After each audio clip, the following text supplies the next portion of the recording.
If you've been injured at an apartment complex in Porterville, you should know your rights. California law requires property owners and management companies to keep their buildings reasonably safe for tenants. That means that if they cut corners and neglect maintenance issues like broken stair rails, insufficient lighting, loose flooring, faulty gates, or mold, and someone gets hurt, they can be held accountable. It's a legal principle called premises liability. If a landlord knew or should have known about a dangerous condition and failed to address it, you may have grounds to seek compensation for your medical bills, lost income, pain and suffering, and other damages. Property management companies often employ skilled lawyers, though.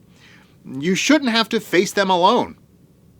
At Maison Law, we want you to have the resources you need for a full recovery.